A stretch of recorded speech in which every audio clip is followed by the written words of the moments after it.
Daddy, ఆ కాలంలో 4G 5G network లేకుండా మీరు ఎలా గడిపేవారు? మా కాలంలో 3G నెట్వర్క్ ఉండేది బాబు. ఫస్ట్ జీ వచ్చేసి మాతాజీ, సెకండ్ జీ వచ్చేసి పితాజీ, మూడో జీ వచ్చేసి గురూజీ. వీళ్ళందరూ కలిసి లాగి పెట్టి ఒకటి పీక్తే ఆ తర్వాత నెట్వర్క్ అనేది.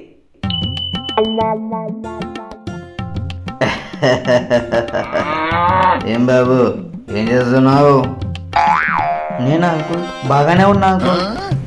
పుస్తకం రాస్తున్నాను అంకుల్. ఏంటయ్యా వినపడడం లేదు, కొద్దిగా గట్టిగా చెప్పు. పుస్తకం రాస్తున్నాను అంకుల్. సర్లే సర్లే కానీ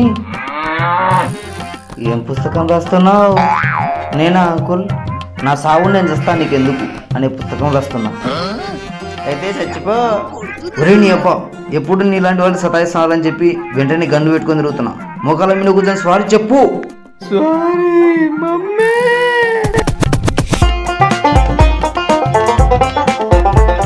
పెద్దవాళ్ళు చిన్న పిల్లలుగా మారితే హ్యాండ్స్ అప్. నన్ను షూట్ చేస్తే మా మమ్మీకి చెప్తా. బ్రేకింగ్ న్యూస్, ఒక పెద్ద హీరో హీరోయిన్లు స్టేజ్ మీద ఒకళ్ళొకళ్ళు కొరుక్కున్నారు. కింగ్ నాగార్జున నన్ను ఇక్కడ కొరికాడు. అమ్మతోడు ముందు తనే నన్ను గిచ్చింది. సార్ వీడు 20 మర్డర్లు చేశాడు. నా మకాలు దండేసి జీతాలు ఇంకెప్పుడు మర్డర్ చేయనని నోట్బుక్ లో 100 సార్లు రాయాలి. ఇంకెప్పుడు మర్డర్ చేయను, నేను ఇంకెప్పుడు మర్డర్ చేయను మమ్మీ.